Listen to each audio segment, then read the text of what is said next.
போன வீடியோல நம்ம டிஃபென்சிவ் செக்யூரிட்டினா என்ன அண்ட் அத பத்தி எல்லாமே வந்து பார்த்தோம். இந்த வீடியோல வந்து நம்ம வந்து கரியர்ஸ் பத்தி பார்க்க போறோம். அதாவது என்னென்ன கரியர்ஸ் வந்து நம்ம சைபர் செக்யூரிட்டில இருந்து பண்ண முடியும் அப்படின்றது. அதாவது சைபர் செக்யூரிட்டி ஜாப்ஸ்லாம் வந்து மோரோவர் வந்து ஹையஸ்ட் டிமாண்ட்ல இருக்கு. ஏன் அப்படின்னா, நம்ம வந்து ஏன்னா அதில வந்து நெறைய ஹை சேலரீஸ் அண்ட் டிமாண்ட்ன்றது வந்து இருக்குன்றதுனால, இதில வந்து நெறைய வந்து ஸ்கோப்ன்றது உங்களுக்கு வந்து ஃபியூச்சர்ல நெறையவே இருக்கு. ஸோ நீங்க மோர் ஆர் லெஸ் வந்து சைபர் செக்யூரிட்டின்னு வரும்போது, இது வந்து உங்களுக்கு ஒரு நல்ல டொமைன் தான். ஏன்னா, இந்த இண்டஸ்ட்ரியிலேயே வந்து அஃபென்சிவ் அண்ட் டிஃபென்சிவ் மெத்தட்ல வந்து உங்களால இது பண்ண முடியும். அதாவது அஃபென்சிவ் பென் டெஸ்டிங், அதாவது ஹேக்கிங் மெஷின்ஸ் அண்ட் ரிப்போர்ட்டிங் வல்னரபிலிட்டீஸ் இது வந்து ஒண்ணு. அண்ட் இன்னொன்னு வந்து டிஃபென்சிவ் செக்யூரிட்டி. அதாவது அட்டாக்ஸ இன்வெஸ்டிகேட் பண்ணி அத வந்து பிரிவென்ட் பண்றது. டிஃபெண்டிங் அந்த மாரி தான் இருக்கும். அண்ட் எதனால வேணும்? அதில ஒரு கரியர்னா ஹை பே. இது வந்து ஒரு உங்களால சிஸ்டம்ஸ் வந்து லீகலா ஹேக் பண்ண முடியும். அண்ட் ஃபைனலி வந்து நெறைய பொசிஷன்ஸ் வந்து ஓப்பனா இருக்கு. Simple. So one of the easiest method to get ஜாப்ன்றது வந்து சைபர் செக்யூரிட்டில இருந்து. ஆனா ஸ்கில் இருந்ததுன்னா, ஈஸியா உங்கள வந்து எடுத்துப்பாங்க. அவ்வளோதான். சைபர் செக்யூரிட்டி கரியர்ஸ்ல வந்து ஃபர்ஸ்ட் இருக்கிறது வந்து செக்யூரிட்டி அனலிஸ்ட். இவங்களோட மெயினான வந்து ரெஸ்பான்சிபிலிட்டி என்ன அப்படின்னா, ஒரு ஆர்கனைசேஷன் இருக்குன்னா, அது எப்படி வந்து த்ரெட்ல இருந்து காப்பாத்தணும் அப்படின்ற விஷயத்த வந்து இவங்க தான் வந்து கன்ஸ்ட்ரக்ட் பண்ணுவாங்க. அதாவது செக்யூரிட்டி மெஷர்ஸ். அதாவது அது எல்லாத்தையும் வந்து இது பண்றது வந்து இவங்க தான். உதாரணத்துக்கு ஒரு கம்பெனியோட நெட்வொர்க்க ஃபுல்லா வந்து அண்டர்ஸ்டாண்ட் பண்ணி, அதுல வந்து என்னென்ன பிரிவென்டிவ் மெஷர்ஸ வந்து அவங்க வந்து அவங்களோட நெட்வொர்க்லயோ, இல்ல அவங்களோட டேட்டாவ செக்யூர் பண்ண வந்து இம்ப்ளிமெண்ட் பண்ணணுமோ, அந்த விஷயத்தலாம் இவங்க தான் சொல்லுவாங்க. இதனால இது வந்து நீங்க நெறைய விஷயங்கள்ல வந்து ஒர்க் பண்ணியிருந்தா தான். அதாவது உதாரணத்துக்கு செக்யூரிட்டியா அத பத்தின எல்லா டீட்டெயில்ஸும் தெரிஞ்சிருந்தா தான் இந்த வேலை வந்து உங்களுக்கு வந்து சூட் ஆகும். இதுக்கு வந்து கொஞ்சம் நெறைய வந்து ட்ரெய்னிங் அண்ட் வந்து நெறைய எக்ஸ்பீரியன்ஸ் வந்து தேவைப்படும். அண்ட் இதுக்காக நீங்க பல வேலைகள் வந்து ஃபர்ஸ்ட்டே பார்த்துருக்கிற மாரி இருக்கும். நெக்ஸ்ட் வந்து ரெஸ்பான்சிபிலிட்டி. ஆ நெறைய ஸ்டேக் ஹோல்டர்ஸ் கூட நீங்க வந்து அனலைஸ் பண்ற மாரி இருக்கும். அதாவது ஒரு கம்பெனின்னு வந்துச்சுன்னா, அந்த கம்பெனி த்ரூ அவுட் வந்து நீங்க தான் செக்யூர் பண்ற மாரி இருக்கும். அதாவது ஃபுல் அண்ட் ஃபுல் வந்து நெட்வொர்க்லாம் அனலைஸ் பண்ணி, அதுக்கப்புறம் அந்த நெட்வொர்க்கோட சேஃப்டி எந்த லெவல்ல இருக்கு அண்ட் அத பத்தி டாக்குமெண்டிங் இஷ்யூஸ் அண்ட் என்னென்ன மெஷர்ஸ் வந்து எல்லாமே வந்து ரிப்போர்ட்டா வந்து நீங்க ஜெனரேட் பண்ணணும். அண்ட் ஃபைனலி வந்து செக்யூரிட்டி பிளான்ஸ வந்து நீங்க தான் வந்து கிரியேட் பண்ணி தரணும். அப்பனா தான் வந்து நீங்க அத பத்தி ரிசர்ச் பண்ணி ஒரு அட்டாக் வந்து புதுசா வரது இல்லன்னா ஒண்ணும் இல்ல. இப்ப நான் ஒரு ஹேக்கரா இருக்கேன். நான் ஒரு புதுசா வந்து ஒரு டூலோ கிரியேட் பண்ணி ஒரு விஷயத்த எக்ஸ்ப்ளாய்ட் பண்ணிட்டேன்னா, அந்த விஷயம் வந்து அவங்களோட இதுல வந்து அட்டாக் ஆவாத மாரி அவங்க வந்து மெயின்டெயின் பண்ணணும். ஸோ அதுதான் இது. நான் ஏற்கனவே சொல்லியிருக்கேன். உங்களால வந்து முடிஞ்சா நீங்க ட்ரையாக்மி வந்து யூஸ் பண்ணலாம். அப்படி இல்லன்னா, இது எல்லாத்தையும் தனித்தனியா கூட நீங்க Googleல வந்து சர்ச் பண்ணி படிக்கலாம். ஏன்னா, ட்ரையாக்மில வந்து நீங்க வந்து சில விஷயங்கள் வந்து ஃப்ரீ. அதோட ஃப்ரீயா இருக்கிற ரூம்ஸோட லிஸ்ட் வந்து என்ட்ட இருக்கு. அத நான் வந்து தனியா தரேன். பட் உங்களுக்கு வேணும் அப்படின்னா, நீங்க வந்து பிரீமியம் மெம்பர்ஷிப் கூட வாங்கிக்கோங்க. வாங்குனீங்க அப்படின்னா, உங்களால எல்லாத்தையுமே ஆக்சஸ் பண்ண முடியும். அடுத்தது வந்து என்னதுன்னா, செக்யூரிட்டி இன்ஜினியர். இது மோர் ஆர் லெஸ் வந்து அதே மாரி தான். என்ன அப்படின்னா, நீங்க வந்து ஏற்கனவே வந்து ச டெ டெவலப் பண்ணிட்டு இருப்பீங்கல்ல. அதாவது செக்யூரிட்டி இன்ஜினியர் என்ன பண்ணுவாங்கன்னா, உங்களுக்கு ஒரு இன்ஃப்ராஸ்ட்ரக்சர கிரியேட் பண்ணி தருவாங்க. அதன் மூலியமா வந்து செக்யூரிட்டி சொல்யூஷன்ஸ் எல்லாத்தையும் டெவலப் பண்ணி, அத வந்து உங்களோட சிஸ்டம்ஸ்ல வந்து இன்ஸ்டால் பண்றது அண்ட் அத வந்து மெயின்டெயின் பண்றது எல்லாமே பண்ணுவாங்க. எதுக்கு அப்டின்னா, வல்னரபிலிட்டி பத்தின டேட்டாவ எல்லாத்தையுமே வந்து அதுல வந்து சொல்லுவாங்க. இதனால அந்த மாரி த்ரெட் வரும்போது என்ன பண்ணணும்ன்றதே ஏற்கனவே தெரியும். இவங்க வந்து அந்த அட்டாக்ஸோட எந்த அளவுக்கு வந்து அட்டாக் வந்து ஒரு நெட்வொர்க் வந்து பாதிக்கும், இல்ல சிஸ்டம்ஸ பாதிக்கும். அது வந்து ஒரு வெப் அப்ளிகேஷனா இருக்கட்டும், இல்ல நெட்வொர்க் த்ரெட்டா இருக்கட்டும், இல்ல ரீசென்ட்டா வந்து அவங்க வந்து ஏற்கனவே இருக்கிற விஷயத்தையே வந்து அட்வான்ஸ் பண்ணி வச்சிருப்பாங்கல்ல, அதுவா இருக்கட்டும்.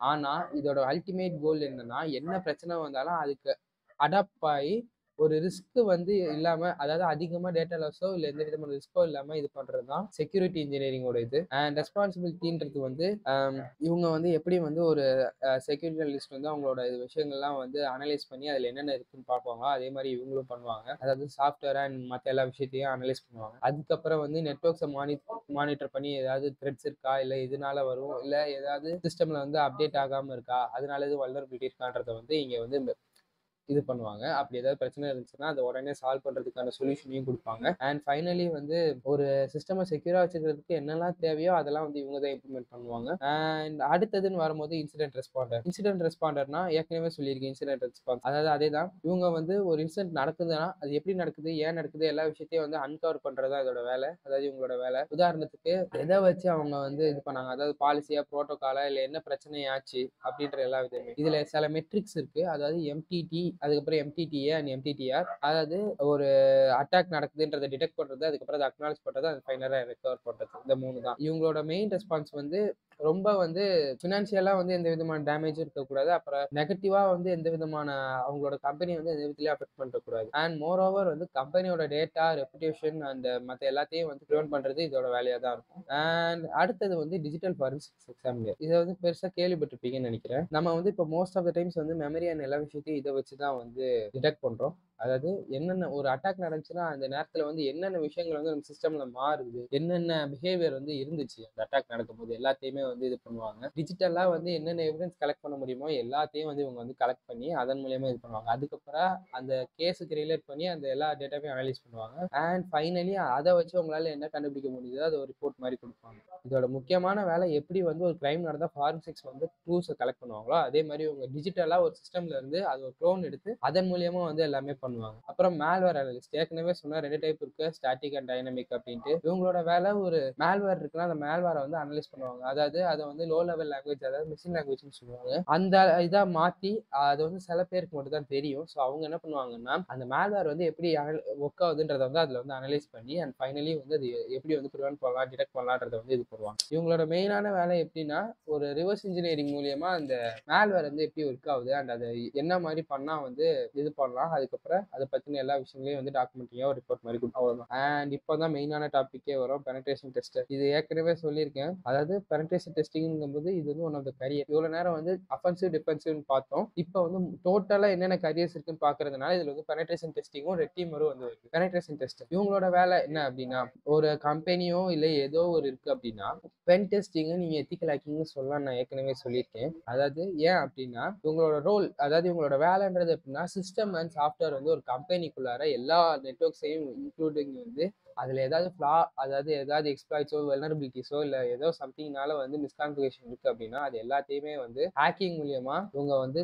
அண்ட் அதே மாரி அது எல்லாத்தையுமே வந்து அட்டாக் பண்ணி எந்த அளவுக்கு அதோட ரிஸ்க் இருக்குன்றதை எவாலுவேட் பண்றது ஒரு பென் டெஸ்டரோட ஜாப். ஸோ அந்த இஷ்யூஸை வந்து அந்த கம்பெனி ரெக்டிஃபை பண்ணி ஒரு அட்டாக்கை வந்து ரியல் லைஃப்ல அவங்களால தடுக்க முடியும். அது மட்டும் இல்லாம நெட்வொர்க்ஸ்ல அதாவது டெஸ்ட் தான் வந்து கண்டக்ட் பண்ணுவாங்க ஃபுல் அண்ட் ஃபுல். அதாவது வெப் பேஸ் அப்ளிகேஷன்லயோ இல்லை நெட்வொர்க்லயோ இதுதான் இவங்களோட மெயினான கம்ப்யூட்டர் சிஸ்டம்ல வந்து மெயினான உங்களோட வேலை ரெஸ்பான்சிபிலிட்டிஸ். அண்ட் அடுத்தது வந்து ஆடிட்ஸ் அடிக்கடி வந்து செக் பண்ணுவாங்க. அதாவது ஒரு 2 மந்த்ஸ் 3 மந்த்ஸ் ஒன்ஸ் இல்லை 1 மந்த் ஒன்ஸ் இந்த மாதிரி வந்து ஏதாவது புதுசாக ஏதாவது பிரச்சனை இருக்கா இல்லை ஏதாவது விஷயங்கள் வந்து மாற்றணுமா எல்லாமே வந்து செக் பண்ணுவாங்க. ஏன்னா அவங்களோட பாலிசி மூலியமா கூட ஒருத்தர் வந்து நம்மளால பண்ண முடியும். உதாரணத்துக்கு நீங்க கிரிப்டோகிராஃபின்னு வந்துட்டீங்க, அதாவது சாரி கிரிப்டோகிராஃபி இல்லை, when you go for crypto currency அதில் வந்து அவங்க ஸ்மார்ட் கான்ட்ராக்ட்னு ஒன்று யூஸ் பண்ணுவாங்க.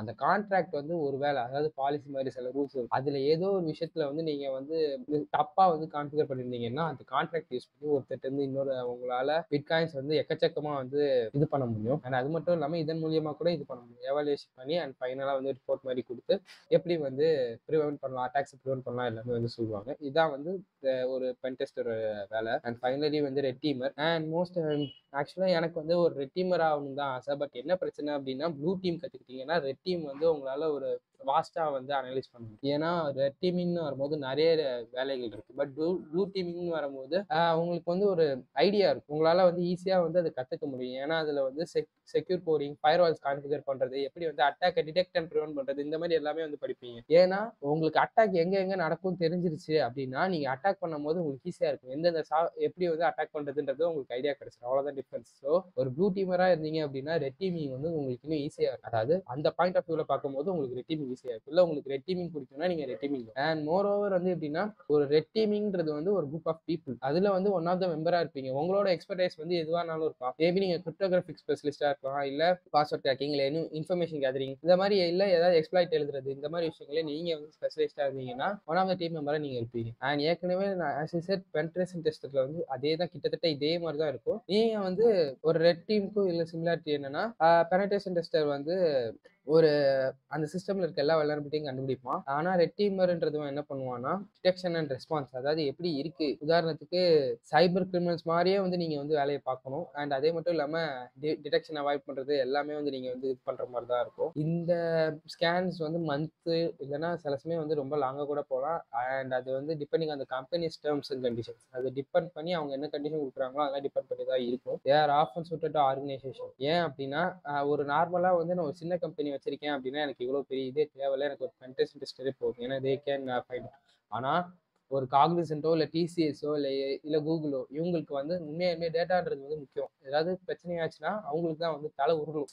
ஸோ அவங்க வந்து என்ன பண்ணுவாங்க அப்படின்னா, இந்த மாதிரி டெஸ்டர்ஸையும் இந்த மாதிரி ஹேக் பண்றவங்களையும் வந்து ஹையர் பண்ணி, அதாவது ஒரு டீம் மாதிரி சேர்த்து ரெட் டீமிங்னே வந்து பண்றவங்கள சேர்த்து அவங்கள மூலியமா வந்து இவங்களோட எல்லாத்தையுமே செஸ் பண்ணுவாங்க. நான் ஏற்கனவே சொன்ன மாதிரி இவங்க வந்து அட்டாக் பண்ணி ட்ரை பண்ணி அதுல ஏதாவது பண்ண முடியுதா, அதாவது எக்ஸ்ப்ளாய்ட் பண்ண முடியுதா, அண்ட் அது வந்து ஆக்சஸ் மெயின்டைன் அதாவது நம்மள வந்து ஆக்சஸ் மெயின்டைனிங்னு ஒன்றும் இல்லை, நம்ம அட்டாக் பண்ணிட்டோம் திருப்பி அதே சிஸ்டம் நான் வந்து திருப்பி கொஞ்ச நாள் கழிச்சோ இல்லை திருப்பி ஆக்சஸ் பண்ணணும்னு நினைக்கிறேன்னா இந்த ஆக்சஸ்ன்றது வந்து தேவைப்படும். ஸோ அது அப்புறம் வந்து டிடெக்ஷன் வந்து அவாய்ட் பண்றது, அதாவது டிடெக்ட் ஆகக்கூடாது. அதுக்கப்புறம் கண்ட்ரோல்ஸை வந்து எல்லாமே வந்து கரெக்டாக இருக்கணும். உதாரணத்துக்கு செக்யூரிட்டி கண்ட்ரோல்ஸாக இருக்கட்டும், த்ரெட் இன்டெலிஜென்ஸ், இது எல்லாமே வந்து கரெக்டாக வந்து அவங்க வந்து வச்சிருக்கணும் ப்ரொசீஜர் படி. இன்சிடென்ட் ரெஸ்பான்ஸ் இதில் ஏதாவது ஒன்று மிஸ் ஆனால் கூட மேபி வந்து நிறைய த்ரெட்ஸ் வர வாய்ப்பு. அதுக்கப்புறம் ஃபைனலாக வந்து அவங்க ஒரு ரிப்போர்ட் மாதிரி ஜென்ரேட் பண்ணி அதன் மூலியமா வந்து ரியல் வேர்ல்ட் வந்து என்னென்ன ப்ராப்ளம்ஸ் பண்ணுவோம் அது எல்லாமே வந்து இது. அண்ட் இதுக்கு நீங்கள் ட்ரையாக்கில் என்ன பண்ணலாம் அப்படின்னா junior pen tester and offensive pen testing and red teamer இந்த 3 பார்த்தையும் வந்து கொஞ்சம் கொஞ்சமாக கம்ப்ளீட் பண்ணலாம். ஆனால் நீங்கள் ஒரு பிகினராக இருக்கிறதுனால முதல்ல இன்ட்ரோடக்ஷன் டு சைபர் செக்யூரிட்டி பார்த்து வந்து முடிச்சிருங்க. அதில் வந்து மோஸ்ட்லி சில விஷயங்கள் ஃப்ரீயாக இருக்கும், சில விஷயங்கள் வந்து நீங்கள் வந்து இதாக பண்ணுறோம். அது முடிச்சதுக்கு அப்புறம் ப்ரீ செக்யூரிட்டி பண்ணிட்டு அண்ட் ஃபைனலாக வந்து நீங்கள் வந்து ஒரு வேற ஒரு இது இருக்கு. அது வந்து எப்படின்னா பிகினர் ட்ராக். எப்படின்னா பேசிக்காக டூல்ஸை பற்றி கற்றுக்கிறதுக்கு அது அதுலேயே இந்த இந்த 2 முடிச்சிட்டிங்கன்னா ஓஎஸ் ஃபண்டமெண்டல்ஸ் நெட்வொர்க்கிங் ஃபண்டமெண்டல்ஸ் வந்து ஓரளவுக்கு வந்து கவர் ஆகிடும். ஸோ நீங்கள் வந்து இந்த பிகினர் வரும்போது நீங்கள் சில டூல்ஸை மட்டும் பார்த்தா போதும். உதாரணத்துக்கு மெட்டாஸ்ப்ளாய்ட் இந்த மாதிரி டூல்ஸை மட்டும் நீங்கள் வந்து கற்றுக்கிட்டா போதும். அது மட்டும் இல்லாமல் இந்த ஜூனியர் பென் டெஸ்டர் போனீங்கன்னா அதில் வந்து டிஃப்ரெண்ட்டாக இருக்கும், அண்ட் ரெட் டீமிங் போனீங்கன்னா அது வந்து டிஃப்ரெண்ட்டாக இருக்கும். அஃபென்சிவ் பென் டெஸ்டிங்னு வரும்போது அதோட டாஸ்க் அண்ட் டூல்ஸோட வேரியேஷன்ஸ் வந்து உங்களுக்கு தெரியும். பட் இது எல்லாத்தையும் மொத்தமாக கவர் பண்ணும்போது உங்களோட பேஸ் நீங்கள் எந்த அளவுக்கு பேஸ் வந்து ஸ்ட்ராங்காக வச்சுக்கிறீங்களோ அந்த அளவுக்கு வந்து இந்த ஜாப்ஸ்லாம் வந்து ஈஸியாக வந்து நீங்கள் போகலாம். அதாவது உங்களோட இன்ட்ரெஸ்ட் வந்து நீங்கள் கண்டுபிடிக்கணும், எந்த ஜாப் வந்து உங்களுக்கு சூட் ஆகும் அதை நீங்கள் தான் வந்து கண்டுபிடிக்கணும். அதை பொறுத்து தான் வந்து உங்களோட இது வந்து இருக்கும். ஸோ நீங்கள் தான் வந்து அதை வந்து சூஸ் பண்ணணும். அண்ட் மோர் ஓவர் வந்து இவ்வளோ நேரம் வந்து நம்ம கரியர்ஸ் பற்றி பார்த்தோம்ல, அடுத்து வந்து தனித்தனியாக வெப் அப்ளிகேஷன் செக்யூரிட்டினா என்ன, ஆப்ரேட்டிங் சிஸ்டம் செக்யூரிட்டினா என்ன, அண்ட் இது எல்லாமே பார்க்கலாம். அண்ட் ஃபைனலாக வந்து ப்ளூ டீமுக்கு வந்து அந்த ஃபாரன்சிக்ஸ் வந்து எப்படி பண்ணுவாங்கன்னு ஒரு ஓவர்வியூ மாதிரி சொல்லிடுவேன். ஸோ இதை வந்து அடுத்த பார்ட்டில் பார்க்கலாம். அதாவது வெப் அப்ளிகேஷன் செக்யூரிட்டி அதெல்லாம் வந்து அடுத்த பார்ட்டில் பார்க்கலாம். இதில் ஏதாவது வந்து விஷயங்கள் வந்து தப்பாக இருந்தாலோ இல்லை ஏதாவது விஷயங்கள் மாற்றணும்னாலும் அதை வந்து கமெண்ட்ல வந்து மென்ஷன் பண்ணுங்க. தேங்க்யூ.